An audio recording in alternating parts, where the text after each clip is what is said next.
recorded live from Studio 12A in sunny Phoenix, Arizona. You're listening to the Josh and Friends Podcast. Thank you for tuning in to the Josh and Friends Podcast. I am your host. My name is Josh. And this week, the show welcomes back the wildly popular Mr. Lee Olson. And it's been a few years since he's been back in the studio, so this should be fun. We have a lot to catch up on here, including updates on our recent visits to Seattle, some music stories involving Motley Crue, and a few other weird topics that you'll definitely want to stick around for. So let's just get right into this and help me welcome back to the show. He is the one and only Mr. Lee Olson. Woo! All right. Yes! Back in the house! In the hot as shit Arizona. Yeah, it's kind of warm here. It's kind of warm. It is the desert. It's kind of like you're opening an oven, right? It was, yeah, when I walked out of the airport. Like usually you get that kind of blast of heat. Right. There's actually a little breeze and it felt like somebody was blowing a hairdryer on me. It was weird. Yeah, it was hot in Seattle too. Back. And humid. Yeah, hot and humid with no air conditioning. Not a good mix for people in Seattle. No. And just to let people off the hook, it's the same in Indiana right now. It's hot and humid and gross and sick. So I can't escape it. So you were out there for work, and we actually were out there at the same time, which is a very rare thing, right? Yeah. Yeah. And it sucked, man. I got my ass kicked, so I couldn't come out and hang out as much as I wanted. But, whatever. We'll get back there soon enough. Yeah. Yeah. Now, how's BC Pavers doing these days, buddy? It's awesome, but we're also changing a ton. I mean, it's small business always moves fast, but we're moving real fast right now. Things are changing in an environment like this where everybody came through the pandemic. The toughest thing for businesses to do is actually grow. Yeah. More businesses go under during growth periods than decline. And that's because they can't figure out how to pay payroll.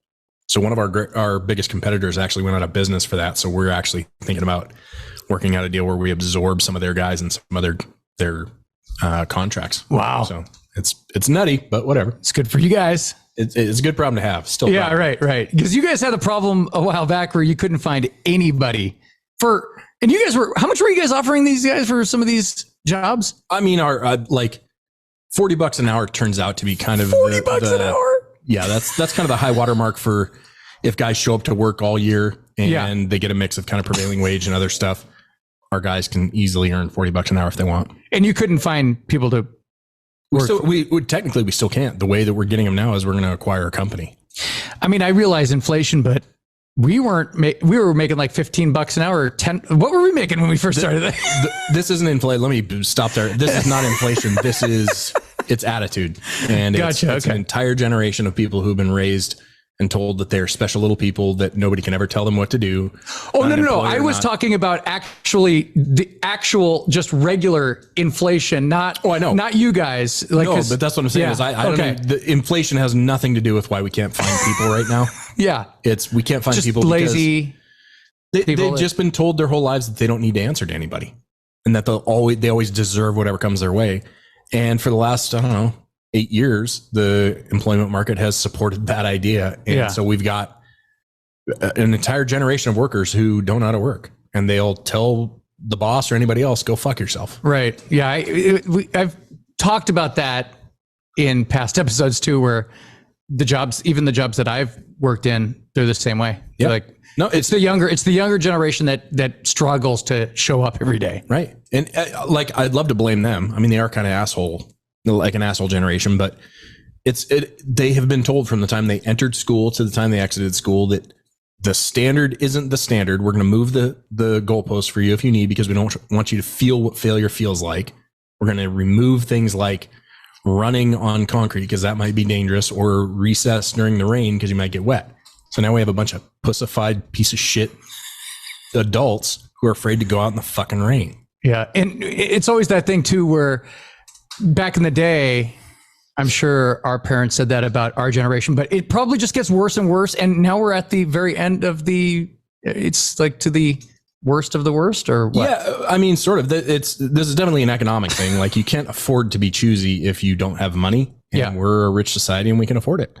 But I think we have a little ways to go. Like, places like Saudi Arabia, they don't do any of their own work. They just bring immigrants in. But we're in a weird place in America where we're still saying, no immigrants, nobody can have my job. Right. But I don't want to fucking go to my job either. So figure that shit out, America. Well, and how much do you think it factors in that a lot of people can't afford to live in their own place? So like they are living with their family. And then there's no, remember we always would talk about how, well, if you don't have any bills to pay, usually there's a reason why you need to work. Yeah. But if you just need work for extra spending money, it's definitely that, but it's also, I mean, parents aren't parents anymore. They are their friends' kids, or their kids' friends. Like, oh, I want to be friends with you. I don't want to tell you that you must leave the house because that's uncomfortable for you. Yeah.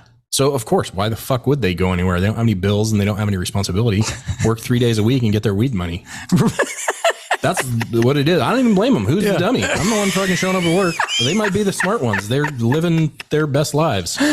Oh, that's awesome. I love it. All right. Yeah. So I had the chance to go to Seattle with Jen, who was actually born in Tacoma. Wow.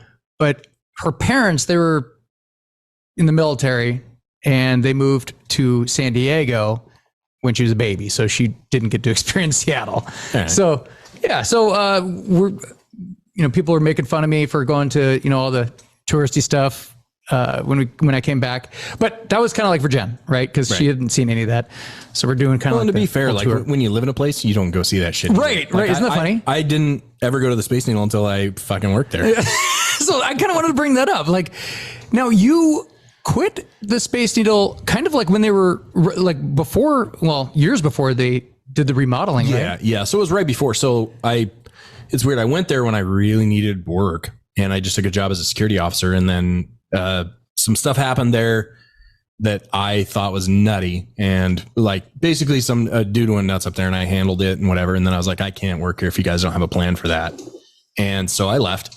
And then they called me back 6 months later and said, hey, do you want to come and manage the department with another dude? And I was like, sure, I'll give it a shot. So I tried that. It was a terrible job. I hope I did the best job I could, but it sucked and it was terrible. And I left and it was right at the 50th anniversary. So it was right when Chihuly Garden and Glass opened and they were thinking about a remodel, but they hadn't done it yet. Oh, okay. Because it was like what? You were there in like 2011, 2012, something like that? Yeah, 2012 was when I left. Yeah. Gotcha. Okay. Or 2013, just the beginning of, I don't know. So what was the worst thing about working there? I mean, like, because when people think about, you're like, well, you were the head of security at the Space Needle? Like, that's crazy to think about, right? It must be so glamorous and such a... I don't know if people think that, but I don't know. But the actual worst thing about working there was unmotivated employees. And that was a mix. They were getting paid shit. And I was trying to remedy that for them so that we could get professionals who actually gave a shit about their jobs. Well, because it's one of the most recognizable places on the planet, right? Well, and it was a disconnect there because they had literally amusement park customer service people as security people. So it wasn't a professional security environment at all. It was, they worked at Six Flags. A lot of them came from Six Flags. That's where the GM came from. He actually had a really good background in security. And so he was sort of an advocate trying to help me out and I was trying, we were trying to fix it, but we just had a bunch of sort of amusement park customer service people trying to be security guys. Yeah. And then they were getting paid nothing. They were getting paid horse shit. So we couldn't even bring in any good security guys to teach them what to do. Yeah. So it's not like BC Pavers where the pay isn't the issue. Or right? No, but but at that time, 2012, I don't blame them. They couldn't pay a lot. Yeah. Well, that's not true. They're a private company. They had tons of money they could have paid, but it was 2012. Think how much money they make for just people just walking up into the Space Needle. This is ridiculous, right? And people don't know it's a private company. It's privately owned. Wow. That is a privately owned place. It is not owned by the city of Seattle. It doesn't have anything to do with Seattle. So it's a family that owns it. That's wild. They just print money. Wow. Yeah. So, how much did you guys pay? It's like 50. It was like 55. Well, we bought the dual pass to the museum, the glass museum. Yeah. So I can't remember what it was, but it's just basically you're just going up an elevator and walking around. I mean, really. Right. And then they dump you off in the yeah, that's great. But the fact that they took out the restaurant And then they just made more room for people to just walk around. That was smart. I mean, genius. The restaurant people just go there and they expect a great meal and they expect a restaurant experience and they linger. And you can't stand them shoulder to shoulder. So I'm sure somebody did the math and said, we have a line literally around the place waiting for people waiting to get up to the observation deck. And it is cool. What the fuck are we doing? They made the glass, the floor, right, clear bottom, right, and it looks cool. Have you been up there since? I haven't. No. It's pretty cool, but you're like, Yeah. I mean, I'm sure it looks cool. For all the Space Needle. I don't have great memories there, but they know how to make money. Right. Right. Yeah. No kidding. So, do you think security's gotten better? Probably not. I can't imagine. There were some guys that GM went on and moved on. I think he runs the 9/11 museum in New York now. He was a security focused guy. There were some people there that we were trying to bring a somewhat professional security environment to it. I don't think the company, the owners, I don't think they give a shit. Yeah, didn't you say that they're kind of like glorified customer service guys that 100%. walk around? And I think the ownership wants them to be that because they want that to be super happy fun place. They don't want to have a bunch of fucking security there saying, hey, this is the biggest terrorist target on the West Coast. Let's treat it like that. They want that people to be handing out, souvenirs and shit. Yeah. So I think that they don't take the security seriously, or at least they didn't then. I can't say they do or don't. And it's because they want to just keep making money. And until something bad happens, it's a good plan. Now, did you ever go to the Chihuly glass museum? Oh yeah, no, they were building it. I was that. Yeah, I ran both security. It was both. So I ran security for both sides. Me and one other guy, and technically we were both assistant managers, but there wasn't a manager, so it was us. But yeah, no, they were building Chihuly and Garden Glass when we were there, so we were sort of responsible for building that entire program. Wow. Of all those people. And again, we did the best we could, but whatever. I just thought it was funny. We were walking through that place with my brother and he's like, it's pretty cool in here. He goes, but I'm not that impressed because think of all the pipes that my brother has seen over the years. He's like, basically these are pot pipes. Giant bongs. Yeah, it's just bongs, man. Like, well, and just like so many places when you work somewhere, you learn kind of the inside scoop. One of the problems they always have at Chihuly Garden of Glass is people will throw pennies and shit off the observation deck of the Space Needle, and they'll break the glass. Oh my gosh. So it's not often, but it's enough that it happens. And sometimes just glass breaks or whatever. So when they would close, we'd go out there and tell them it was broken or whatever. And they just come in and like the people that work in Chihuly's like studio, they're like, low paid, zero paid. Right. They show up in essentially a rider truck. They're just like, which ones are fucking broken? Yeah. And they walk out and they just plug new ones in because they're just pumping that shit out. Right. Like, sure. If you get a Chihuly piece, it's a big deal. The pieces are just fucking bongs. Right. Right. Yeah. Now, another fun thing that myself, and my brother had the chance to do is we did kind of like a little Seattle rock tour. We like went around to all these different places in Seattle. I'm so jealous of that. It was pretty cool, man. Like, so it's going to be like, I'm going to be making a little video about, it's going to be mostly kind of just talking about each place and like basically saying where the locations are. And then maybe like putting a link to where you can go just so you have like the layout. We kind of mapped out kind of like the layout of the fastest kind of like way to go. And I think it's going to be kind of cool. It's crazy that nobody's done that. Right. Well, yeah. Seattle's a music town, if we're being honest. It's a fucking music town. You'd think there would be, like LA where they have this stupid bus tours of like, hey, Hollywood this is where this guy lives or whatever. I'm like, what? Who cares about that? Right. Like, I don't know. There's some really cool places in Seattle where you can go to, and some people don't even think about some of these places that we went to. And, kind of like, just for an example, like we went to the lighthouse where they filmed Hunger Strike, kind of like that. Gasworks Park. Yeah. Oh no, not Gasworks. That's across the way. But the I know which one you're talking. Yeah, I don't know the name of it though. Anyway, we went there. Right. Well, but that's the cool thing is, especially like our age, that's who's going to Seattle and now. Like, and really, they cleaned up the town sort of briefly when you were there. It's funny because I didn't see any of the homeless stuff. I didn't see much either. I think they cleared it out for Seafair. Oh, did they really? I think so, because like we've been going to we do work at Coleman Dock, And it's been a shit show the entire time. And then when I got there, I was like, where the fuck are all the homeless people? And so they shipped them off somewhere. Yeah, it's weird. But I like your idea of a rock tour that sort of takes you to the outskirts, because then you're not just downtown getting stabbed with hypodermic needles. Yeah, when we came back the next day to finish it up, that was the one that my brother didn't go on, and I'm glad he didn't, because he would have not been in a good mood. But it was fun, and so you can look up for that. Speaking of rock, I want to butt in here. Sure. I was listening to a little bit of what you and Barbary were talking about. Yeah. And like, I wanted to have you guess. First, I was going to ask what concert is your favorite one that you went to, but also see if you can guess which one is my favorite. Did we already discuss this, or did we not? Maybe we did. I don't know. I don't know if we did. But I know what my favorite sounding, or what kind of category are you? I would say this is definitely one of the worst sounding concerts I've ever been to, but it was the most fun. It's just super fun. Okay. So I think I was at this concert with you. I'm almost sure you know. Was it the Offspring concert? Totally. Yeah, that was my favorite concert of all time. That was the greatest fucking concert I've ever been to. It was like I was watching that train wreck thing. That's what it felt like at that show. Yeah, it was like a mini version of that. Just everything was completely chaotic. It was nuts. Everyone was hammered, and it was at their peak popularity. Yeah. B, it was just nuts. He's bringing out like the fucking fire hose. He's spraying tiles off the top, and it was amazing. The guitarist is all fucking up and shit, but they didn't care. Everyone's singing the songs together when they stopped. Like, it was nuts, man. That show was insane. So much so that they've come around back on tour, and I'm like, I don't ever want to see that in concert. It'll be ruined. No, they can't live up to it. And I'm like, I don't know. I kind of had something like planned here for coming up here. So maybe we can double up a little bit. Yeah. We can talk about Offspring, but I don't know. Did you? Speaking of the train wreck thing, did you watch? You watched that, didn't you? The train wreck thing on Netflix about the Woodstock '99. Oh yeah.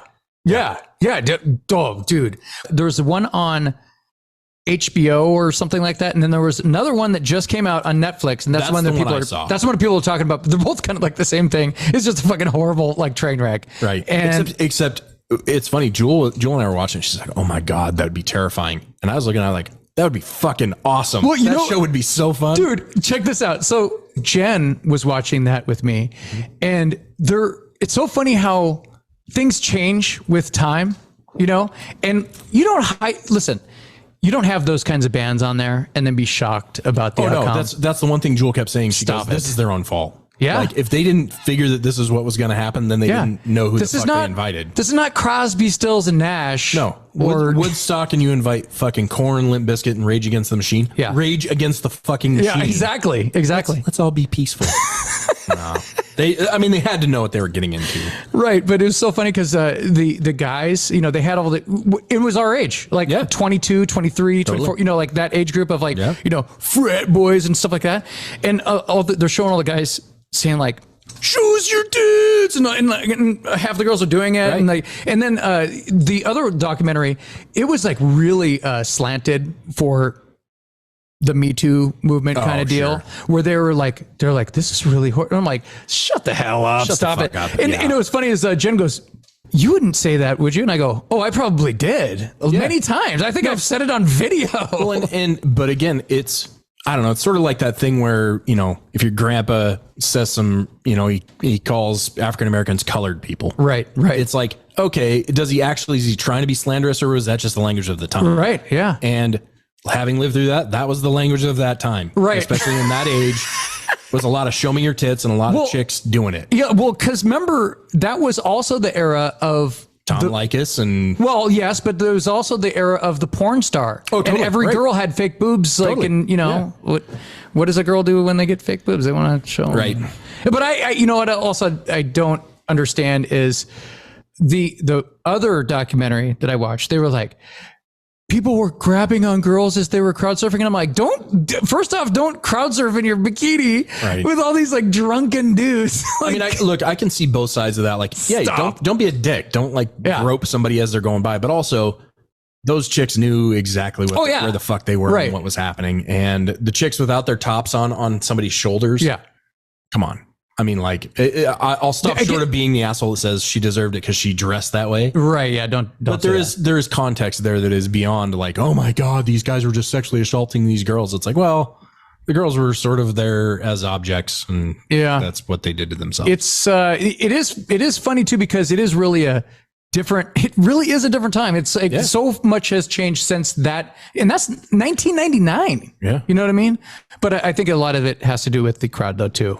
It really does. Oh yeah. No, I mean, that entire crowd was all about being frat boy. You don't have those bands. And then at the end, they're like, we'd like to have a peace thing where we hand out candles with fire. It's like so horrible.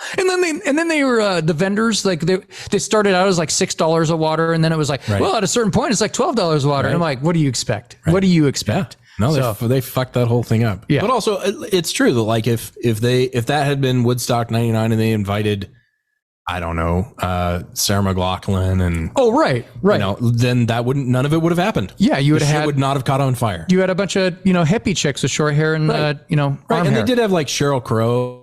And like but like if they wanted to have a peaceful show, they could have had a peaceful show. Right. They had Sheryl Crow and they're all like, shows your dick. Right. I mean, that's and that promoter in the one, that dude is such a piece of shit. Yeah. I don't know that guy. Well, because he did the first two as well, right? I'm talking more about that guy that was just at the 99 one, because the old guy who did the original one, that dude's just kind of whatever. He's kind of dopey. Yeah. Like you at that point, he knew what was going on, but he's like, I don't know, man. I just thought it was. But like that other guy, the main dude that like came on and the kind of bald guy. Oh yeah, yeah. That dude knew exactly what the fuck he was doing. Right. Yeah. The other guy's like, he probably doesn't even know the bands. He's like, look, I knew who Jimi Hendrix was when I booked him, but this is 30 years later or whatever. Well, and he was talking about, like he's on the phone with James Brown's attorney or his agent while he's on the thing. And he's trying to strong arm him and shit. And, he's just he just seemed like that New York brash, like go fuck yourself, whatever. And that's the promotion he did. That's the show he got. You should see the other one though, too. The other doc that they did on that. I don't know if it was like last year or several months ago, but it's very similar, but I think they focus more on like the planning of it, like oh gosh, it's so bad. And they're like having like conferences and stuff like that about the show, and but it's really slanted though. Like Jen was even yelling at the TV, "Don't be stupid, then. Don't be like," all these girls like, it was really like, I'm like, God, yeah, like I get it, but okay. So we did get to you were busy when we were at home.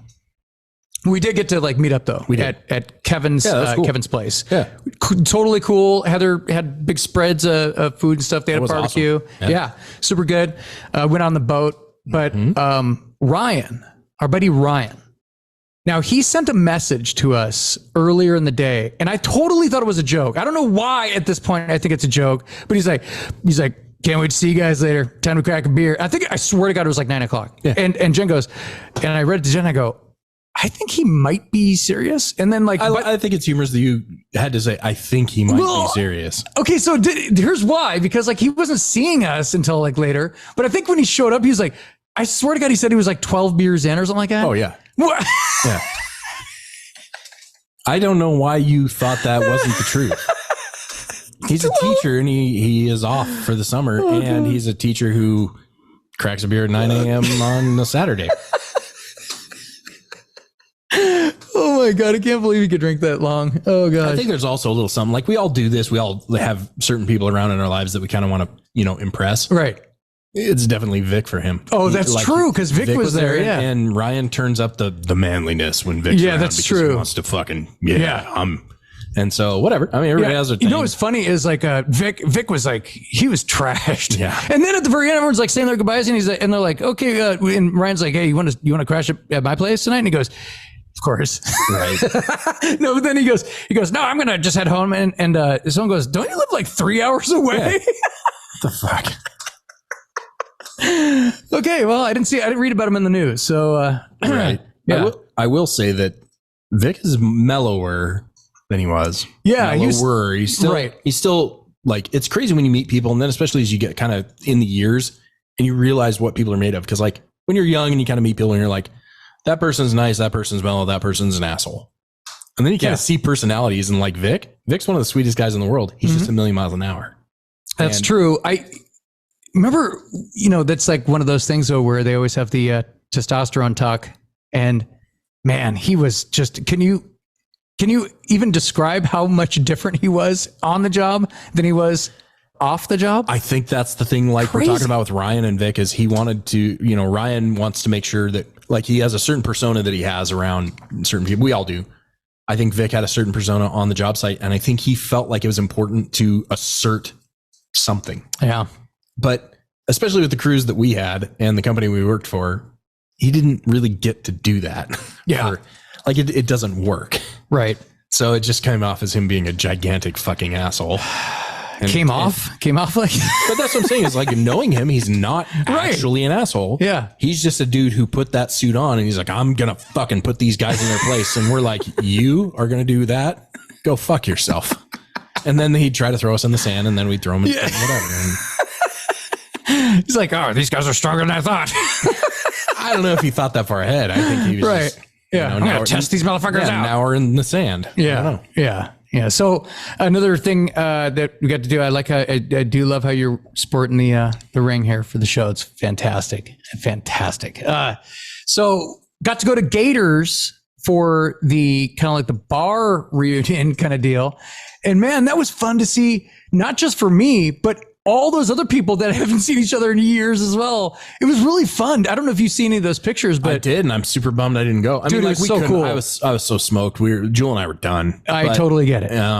But yeah, I saw Woody and Murr and all those guys. Yeah. Like, it would have been awesome to be there. I'm really sad I didn't get there because I haven't seen Woody in like 20 years. Dude, I haven't seen some of these guys in many, many years as well. Manavong, Ratsavong. Yeah. That was awesome, man. That's like crazy. Yeah.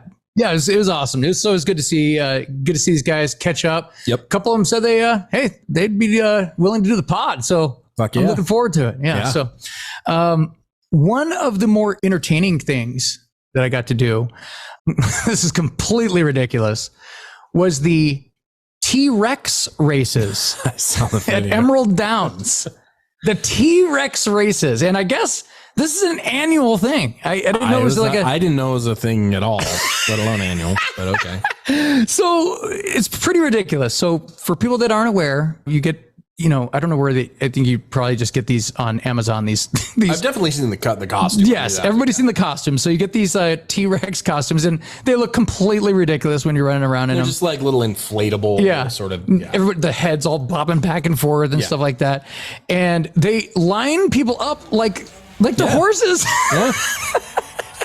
And they have a race, and I was like, oh, we're definitely going to that. I mean, it's like 4 minutes from my parents' house. The question is, can you bet on them?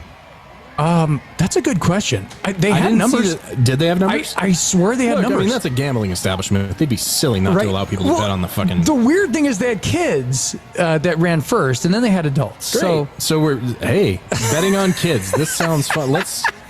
We're into sports betting now. Let's just start betting on like kids mini golf. Yeah, no, it was hilarious, dude. Like, so I don't know.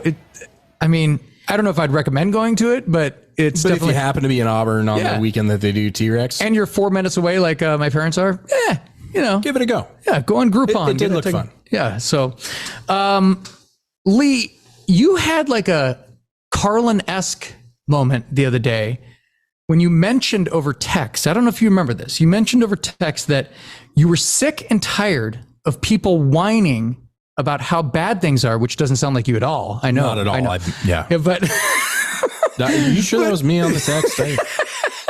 But you said that there was like a word that triggered you.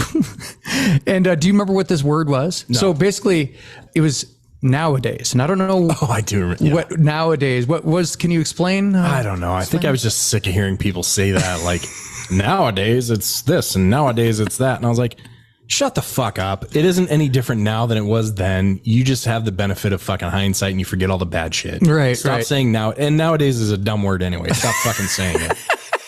This is very Carlin-esque over here. I don't know. It's just a dumb word. Yeah. Nowadays. What is nowadays? Break that word down for me. Nowadays. Now. Okay. So now, today, right? Yeah. Can't you just say, now people do this? Right. Mission accomplished. I don't ever use nowadays, I don't think. I probably do because I'm a hypocrite and I said that I hate it. And so I probably say it all the time. I don't know it. I don't want someone to pull the audio and play it on one of my old. I'm sure I've said it. And especially I did notice that once I was paying attention to it, I think it slipped in a few times because it was in my conscious. It was like, oh, I fucking hate that word. Oh, great. Sort of like a bad song getting stuck in your head.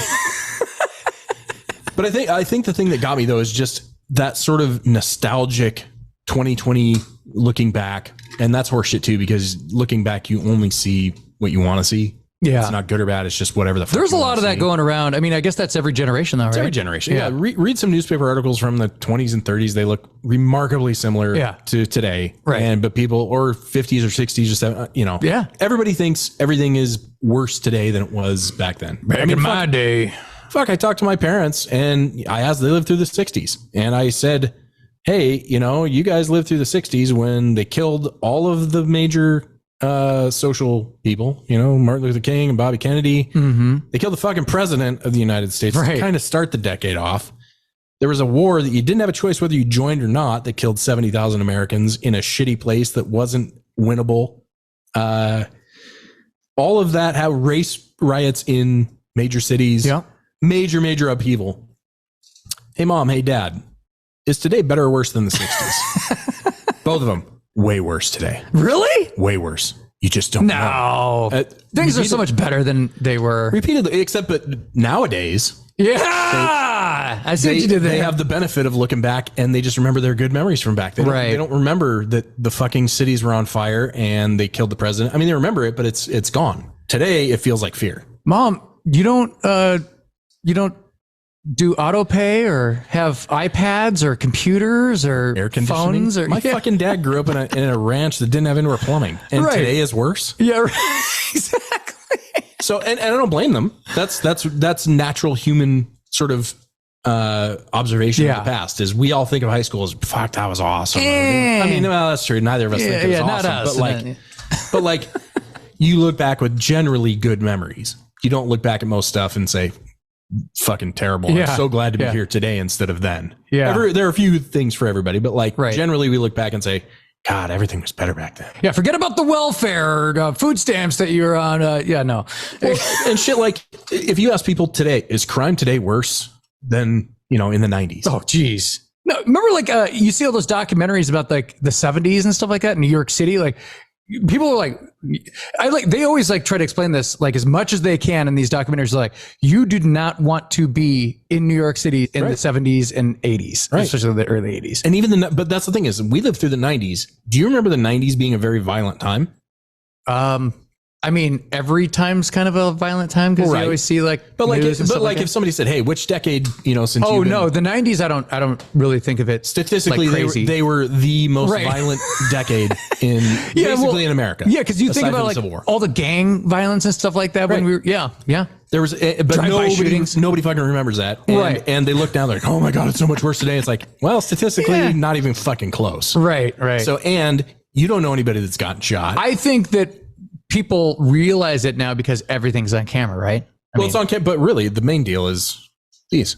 We have every second of every day we get this pumped into our lives, and it tells us when somebody gets shot in fucking Tuscaloosa, Alabama. Yeah. You didn't fucking know that before. Yep. So now the phone. Oh yeah, dude, I thought Well, I do still have some people that listen to the audio. Oh yeah, that's true. But yeah, no, I agree with you, man. But I don't know if you heard about this next story or not. I'm gonna bring up some kind of some different wild stories here. Sure. This next story happened in the West African country of Ghana, and this guy, he was in this serious deep sleep, this very deep sleep where he's dreaming of what we always dream of, slaughtering a goat. Fuck, okay.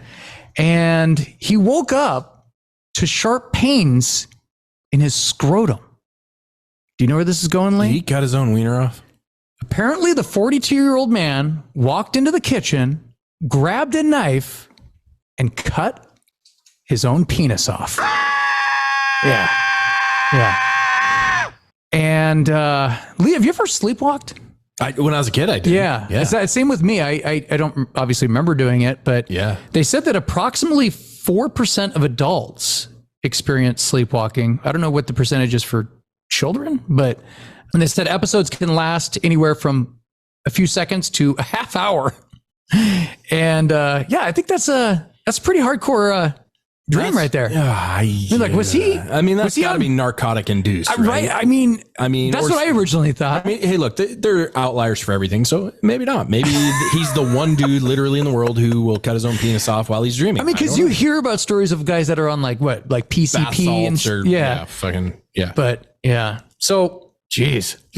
Yeah, sleepwalk. I don't know. I did that when I was a kid. I can tell you, there's a really good remedy for sleepwalking though. Neck and back injuries. They'll keep you up all night. You won't fucking fall asleep. Oh God. Yeah, I'm sure that's why I didn't sleepwalk as an adult. I don't fucking sleep deep enough to get up and do anything. Yeah. No, I don't envy you for your. It's better now. Okay, like we were talking about earlier. It's much better now. So that's good. People go to the doctor and figure your shit out. Good. So Lee, you're a big music fan. Like myself, not as big as I used to be, but go ahead. But is anybody? I mean, like, unless you're like writing for Rolling Stone or something like that. I mean, like, well, I only say that because it's an observation that I realize music used to be massively important. Well, yeah. Also, TV wasn't as big as it was, and you couldn't watch anything at any time. Yeah, anywhere. But I have a theory about the whole music thing. The music that we end up liking is the music when we experience the most freedom in our lives. And that's the soundtrack to that freedom, which for most people is like from age 16 to, 25. Yeah. What's your favorite music? Probably the music from 16 to 25. And it's because that's when you have all of these brand new free memories it's the first part of your life where you're kind of free. Right. And once you're 25 or whatever, it's just music. And so that's anyway, but yes, I'm a huge music fan. So, well, yeah, the reason I brought this up is, I already know the answer to this, but there are some people that are like way too into bands. Like, we love bands. I mean, there's bands that we both love, and, we've seen them in concert. We've bought all their albums and stuff like that. But this next guy that I'm about to talk about, like, it's crazy. Okay, so you're familiar with the band, the Rolling Stones. I'm not even going to ask. You are familiar with the band, the Rolling Stones. What's your favorite Rolling Stones song? Probably Give Me Shelter. Give Me Shelter, Painted Black. They have great songs, right? Legendary band, 60s, 70s, 80s, 90s, blah, blah, blah. So there's this guy who got into the Rolling Stones probably around the same age as us. They said he was age 12 in 1987, something like that. So his name is Matt Lee, which is kind of like the opposite of my dad's name, Lee Matlock. Interesting. But anyway, he's from England, and he first started getting the Stones back in the 80s. Now, by the mid 90s, this guy was going to every concert. No, Lee, think about this. Every concert since then, they said that he's gone to every concert. Now, think of like, they said that even, he goes, the hardest tickets are the ones that are private shows or like, invite only. And he would like spend like $12,000 to go to the, like, why? Why? Remember we'd mentioned that we both loved the Offspring concert, and we didn't want to see them in concert again because it would ruin the first awesome experience that we had. Mm-hmm. I'm like I don't understand. I don't understand people like this. Like, I think first of all, I'm wildly envious of anybody who can be this into fucking anything. I've said that ad nauseum. I like people who have hobbies that give them joy. I'm super envious of all of you who love doing something, because I mildly enjoy waking up alive every day. Yeah. But like, there's a bit of this that kind of goes back to the Space Needle. There was a guy when I was there, or just prior, kind of whatever. He went every single day to the Space Needle for like a year. They did stories about him and shit. And he was sort of emotionally vulnerable. Okay. Is that the guy that like, kind of like the guy that goes to McDonald's every day and eats a Big Mac every single day? Yeah. There's something there, right? And this guy, I think he had a story like he was suicidal or something, and then he overcame his fear of it. Something about it. But the bottom line is he went there every single day. He was there when it opened. So strange, man. And went up to the top, and it's like the view doesn't fucking change. I mean, sometimes there's clouds and sometimes there's not. Right. But he went hundreds of times, and he bought the year pass or whatever. So at least there's alleviated that. Like the dude that went to all the Rolling Stones concerts, he had to have been wealthy, right? Oh, yeah.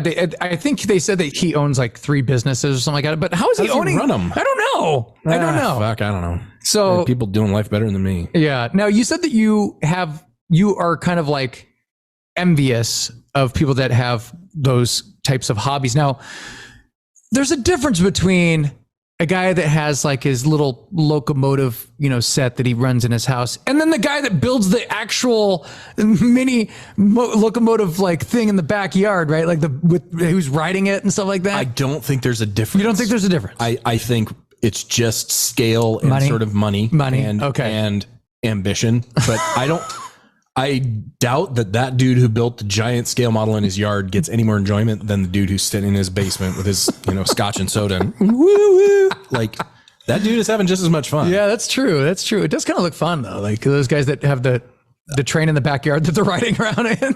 I mean, it looks fun because it reminds me of Silver Spoons, but that's, but I wouldn't like, okay, so you spend a lot of time building your train that goes, 90 feet and back. Right. What, do you ride that twice? Well, and then some of these guys are. No, but that's what I'm saying. For me, I'd ride it twice, then I'd be like, well, I've seen my yard. Yeah. So you just buy a rotting lawnmower. You see the same fucking view. Yeah. There you go. Ryan just with the beer holder and riding around. At least he gets drunk while he's doing it, right? That's true. Now you're a Motley Crue fan? Yeah. Motley Crue? Yeah, I like Motley Crue. I mean, I missed the boat on them by a couple years, just timeline like. But your sister was there to help you out, right? Yeah. So now you're aware that they're doing the big stadium tour, and they were here last week in Phoenix. And Tommy Lee, he's having quite the interesting year. I don't know if you're keeping up with all your Tommy Lee stories, but he started the tour by announcing that he broke 4 ribs before the tour started.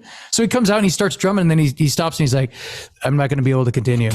He's like, that's how he started the tour. About fucking 2 weeks ago, I broke not 1, not 2, not 3, but 4 fucking ribs right here. Crack! I'm not going to tell you how because it's fucking bullshit. I wish I had a cool story for you, but I definitely don't, man. It ain't fucking cool. Anyway, my buddy Tommy back here, Tommy's gonna fucking help me out here, because I don't know if any of you got anybody here, I'm sure somebody's had to break some ribs.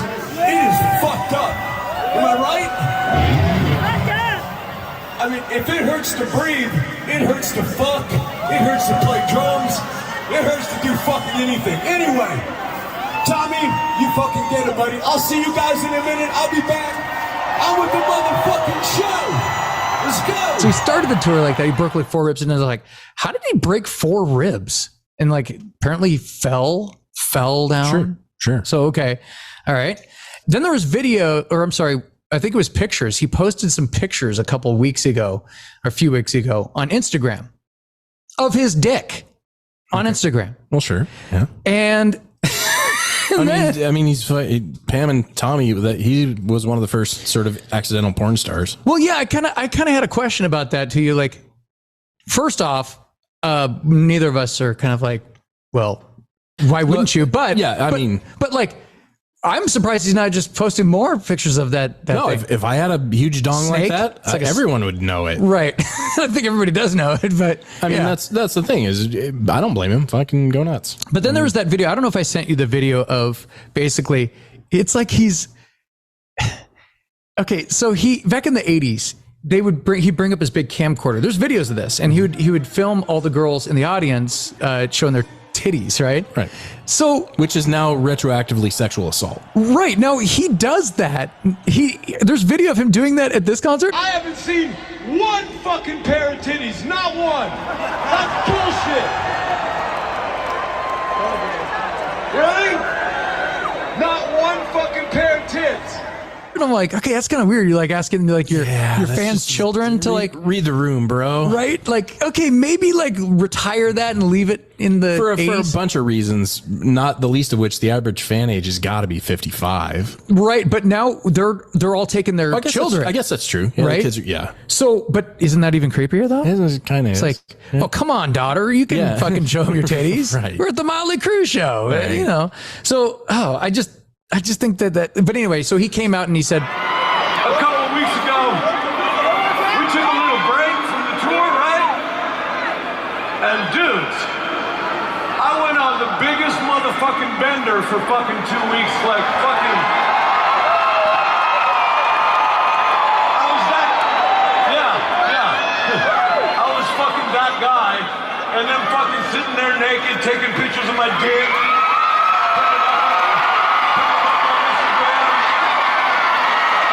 Dude, what the fuck are you doing? I don't know. Sometimes you gotta let it out, breathe, right? Right, fellas? But don't you think there are some people that are just frozen in time, like their their head? Because remember, I used to talk about this all the time. Remember, I don't know if you remember this. Back in the, I want to say the mid 2000s, they had this show called The Two Coreys, and they had Feldman and Corey Feldman and Haim. They had like a reality show, right? And they had this reality show where basically Corey Feldman came off like really good, which is crazy because he's, you know, a mess. Yeah, he's not all there. But Corey Haim was really messed up. And when he would talk, you're like, is he like 16? Is he like 15 years old? Like he's frozen in time. And the way he talks, the way he acted, everything, he was like a child. There's something I need to talk to you about, dude. If it's about my birthday, I don't want to talk about it because I already feel old. No. But I look good. No, let's sit down. Stop to me, man. No mention me, nothing. You can't take it personally. It's not personal, dude. It's just I love everyone in that movie. Okay, but we grew up. Maybe this is like what they always talk about with the child actors. Like his head's frozen in time. Oh, right. Right. So he's like, I don't know. Well, but so there's a couple things I think about when you say that. First of all, those people are that's what society wants.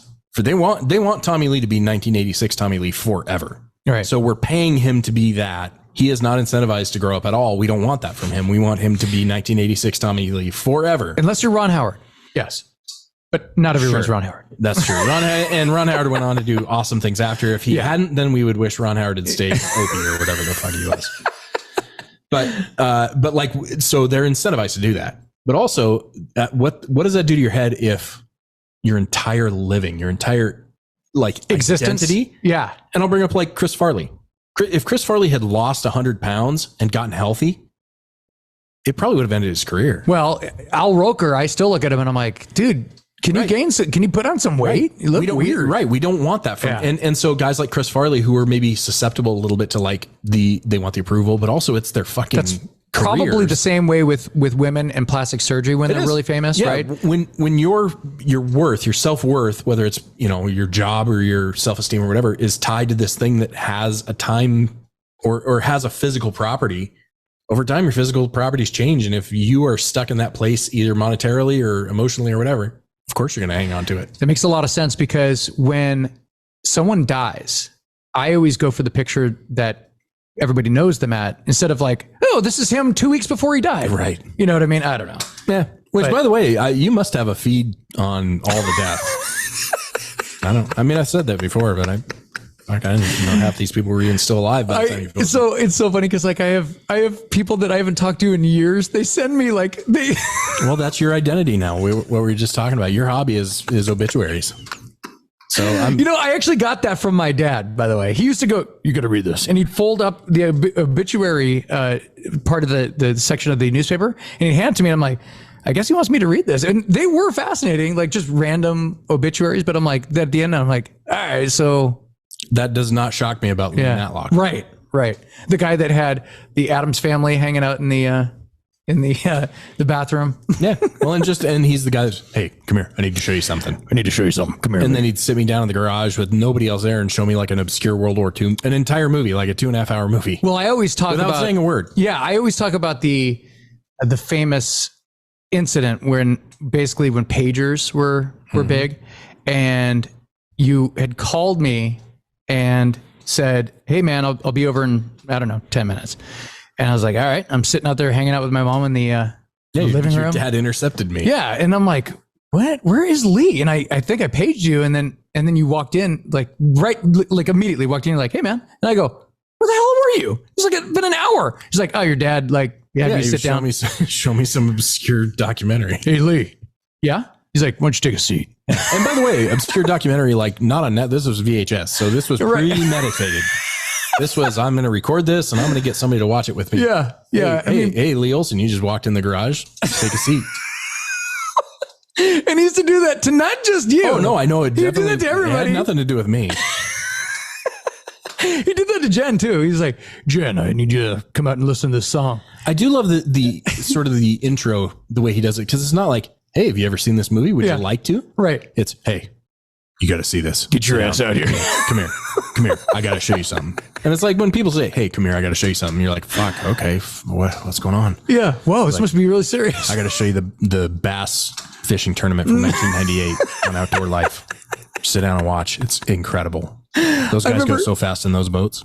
I remember he did that with Kevin one time. It was like something about Sam Kennison, and Kevin was like, yeah, I think he just came over to have a drink or something like that, and he ended up like in the garage with my dad. Like, really, it's awesome. Like looking back, like this is not just nostalgia. It was fun. Like it's fun thinking about that because, I mean, look, I like hanging out with you, but we hang out all the time. Like hanging out with Lee Matlock in the garage, that was a treat. All right, so we were talking about Tommy Lee. One more thing, I want to touch on this. Sure, it's a problem that rock stars get old and break their ribs.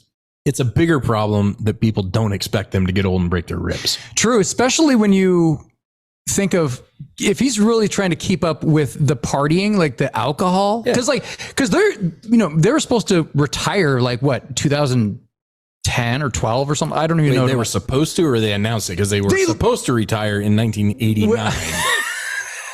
Maybe I'll give him 91, like Dr. Feelgood or whatever. But that's it. Dr. 89, yes. Dr. Feelgood, and then they had Peter Payne, maybe, or that was 85. Yeah. Whatever the fuck. Dr. Feelgood, I think, was the last good one, right?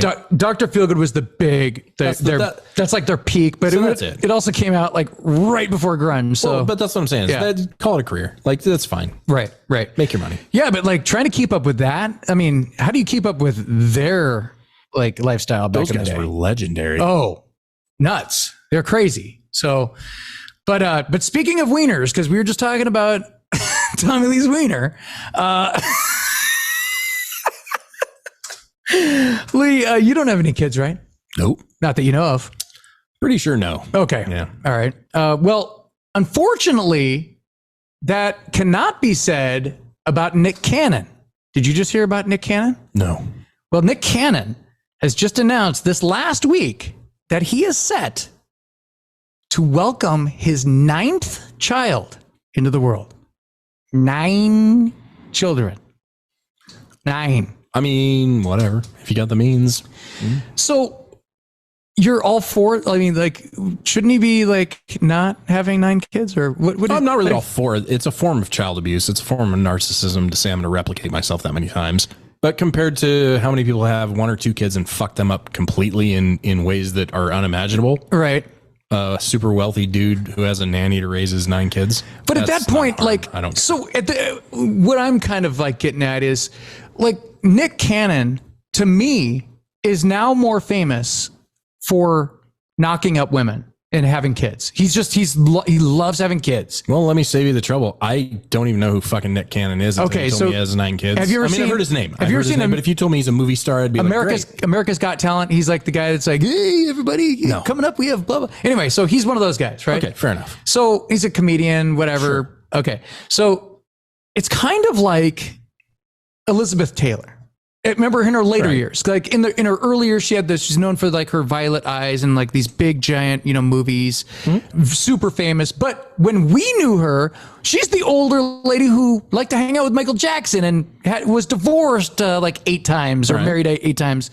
I think that's like kind of like where he's kind of heading. Like, but so fucking what? Like it's kind of weird. Like fame is a weird thing anyway, right? Because it's rarely completely based on talent. Like a lot of times it is, but most of the time fame. Oh, he's got talent. He's got talent. I mean, that's fair, but okay. Fully loaded. So, I mean, Sean Kemp, what do you think about when you think about Sean Kemp? Kids. Yeah. But he was a fantastic basketball player. But yeah. But does it harm us or take away the memory of him dunking because he has 9 kids? No. So who cares? Let him be famous for having kids. Okay. I give a fuck. I won't pay to watch him do that. You wouldn't pay to watch him knock up kids? No. Yeah. Oh, okay. That sounds really. I wish I hadn't brought that up. All right. Well, all right. Sticking with wieners. Oh, for fuck's sake. Sure, let's talk about wieners more. All right. Now, another wiener. I know you love wieners, so that's why I'm bringing it up. I do love hot dogs. Oh, So wiener. okay. I mean, I do love I love a good sausage in my mouth. Okay. I'm going to isolate that. No, I just took it. No. So let's talk about that. So you brought over some wieners to Kevin's, I did.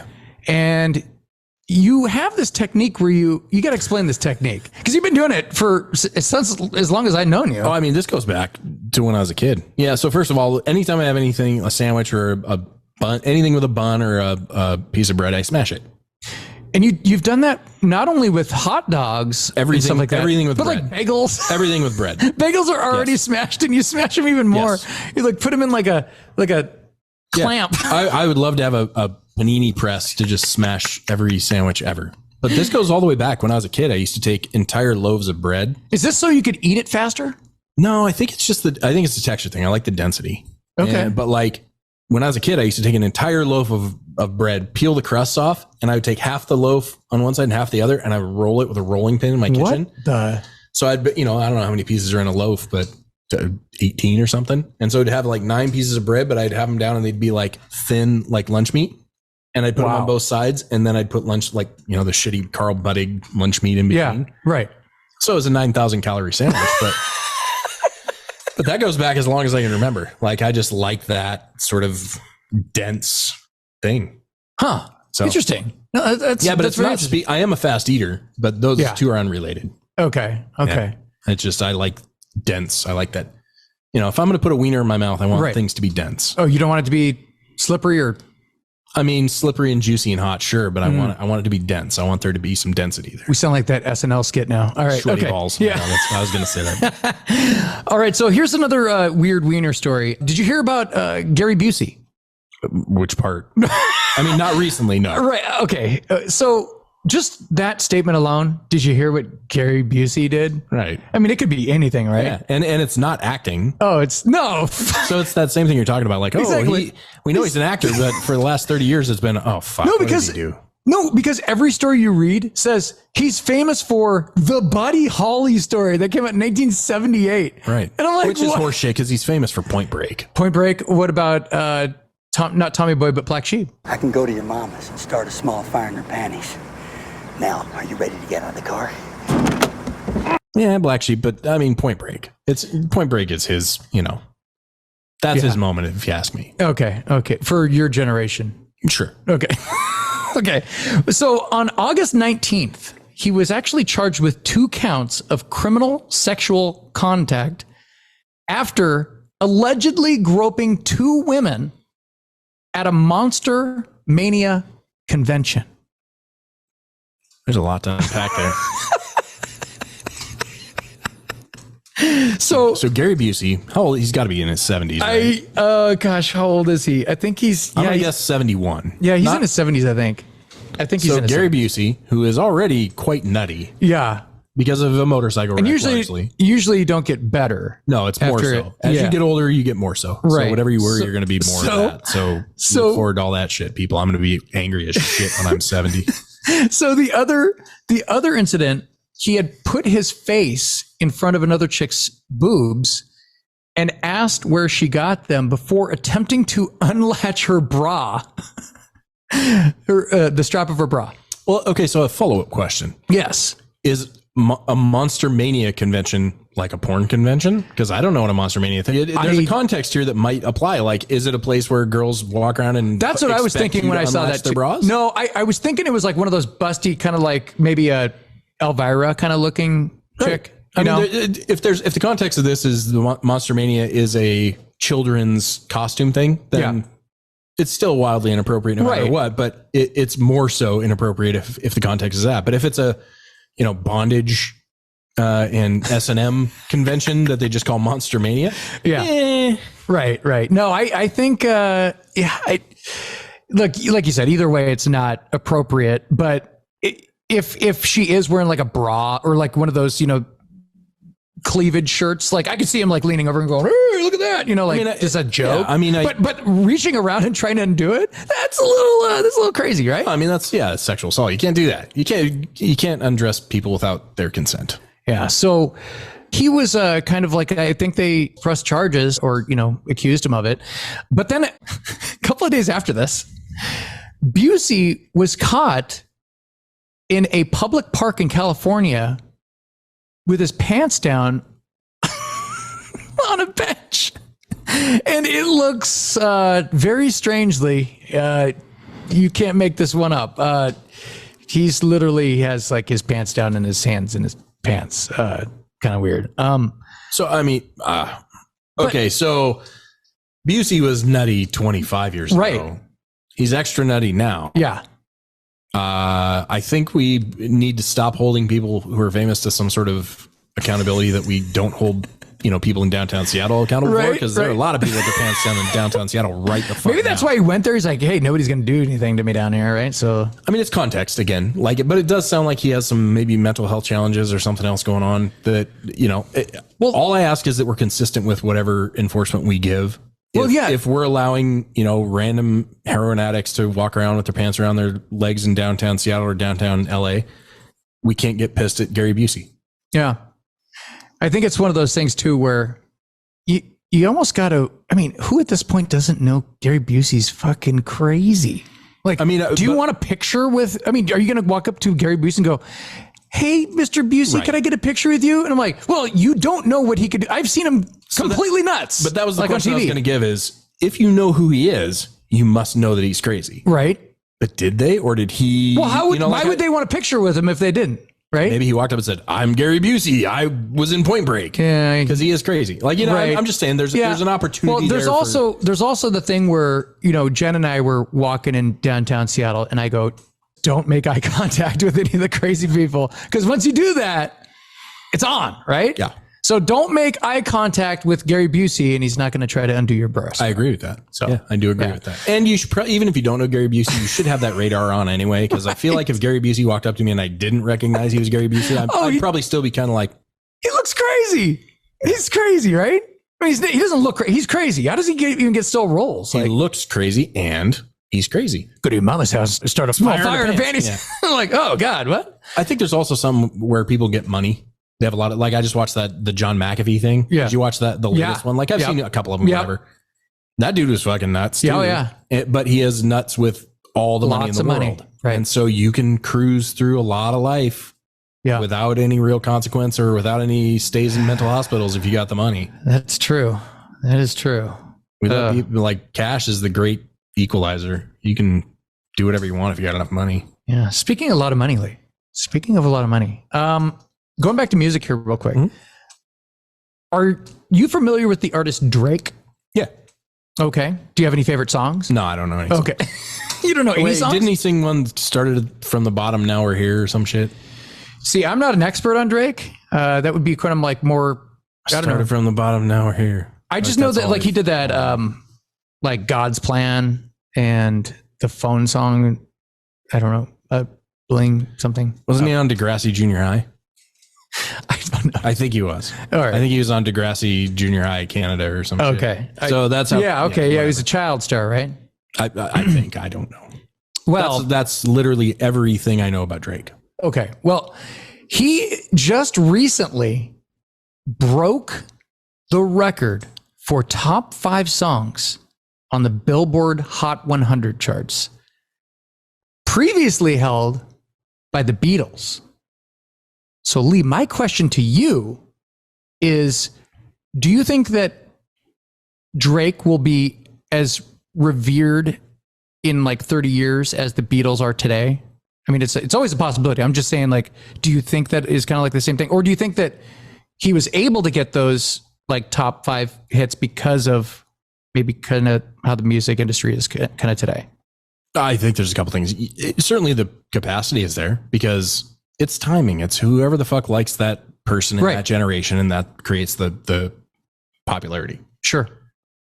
But also, I think there's too much media now for people to feel as overwhelmed and make idols of these people quite the way they did back then. Because the Beatles you only had like 3 channels to choose from and some radio. And if the Beatles were on 2 of the 3 channels, they were the largest thing in the world.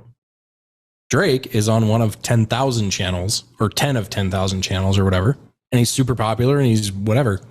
But I don't know that people will look back with the same cultural sort of, oh my God, he changed the culture.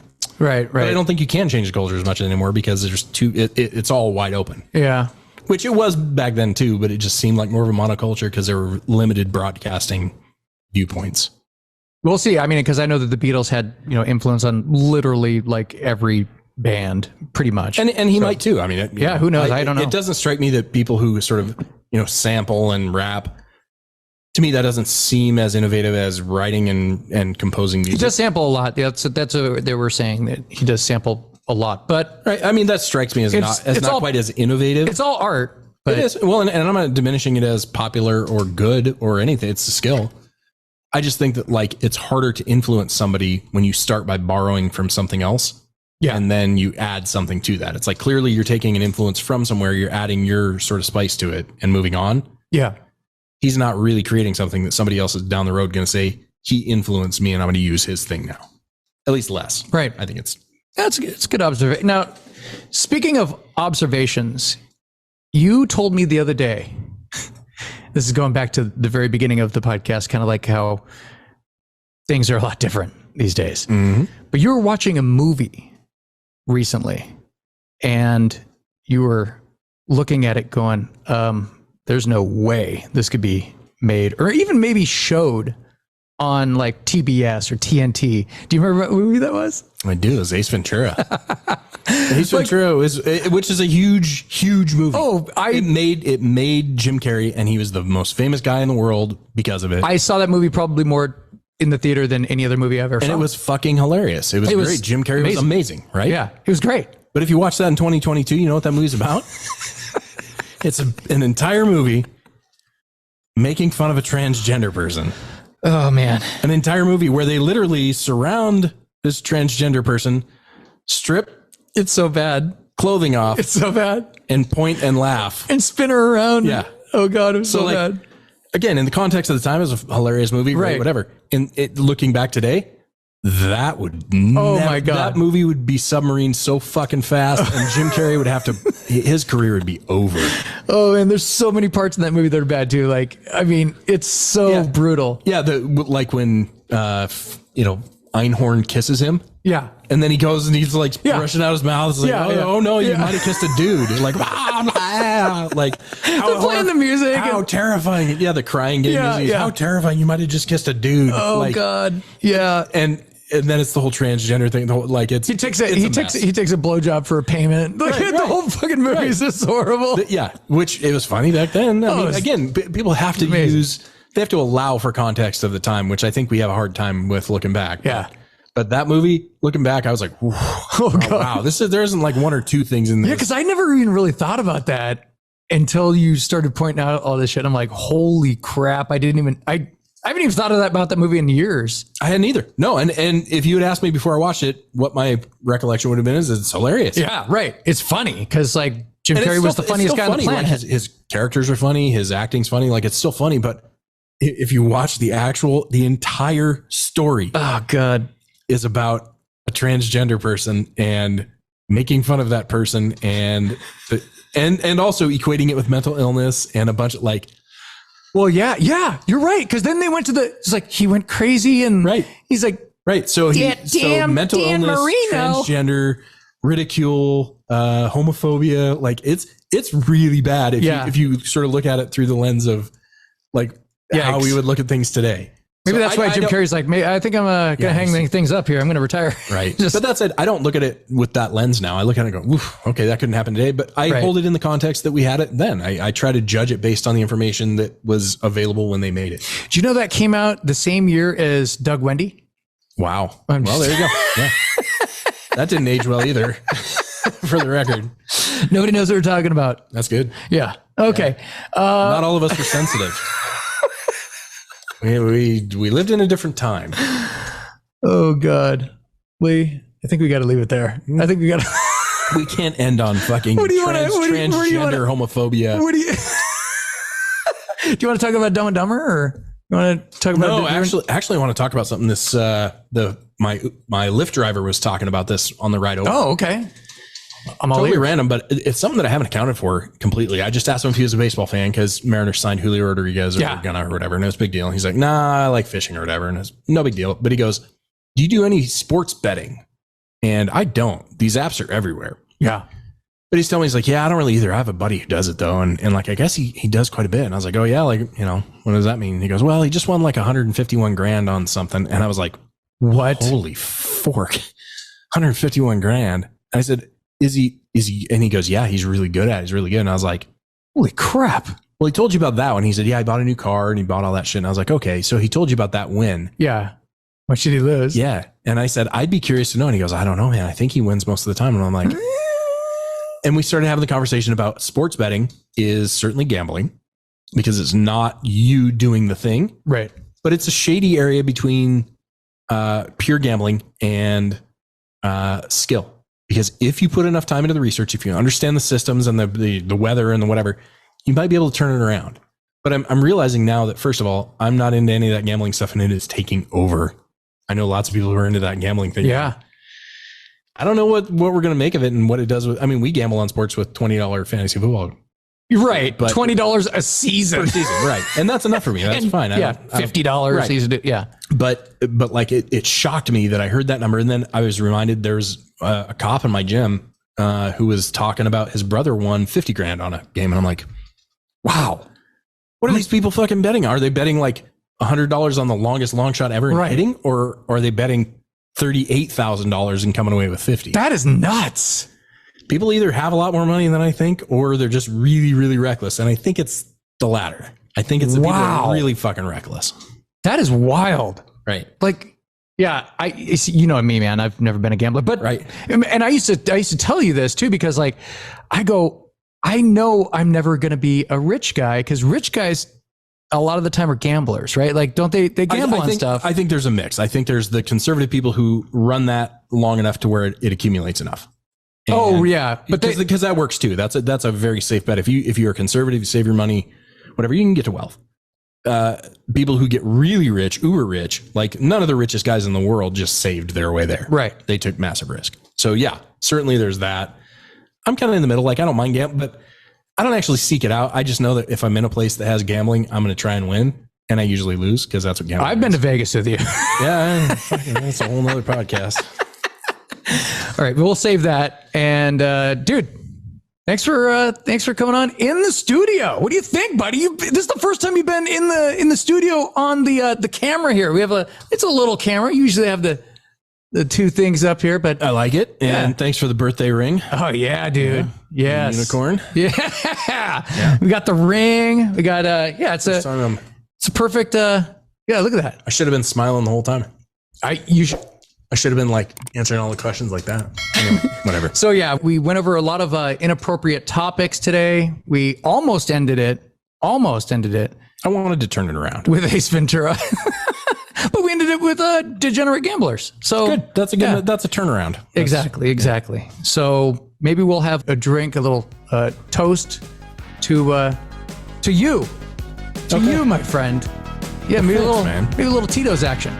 I'm down for some Tito's. All right. So for Lee Olson, my name is Josh. And as always, thank you for being a friend. No.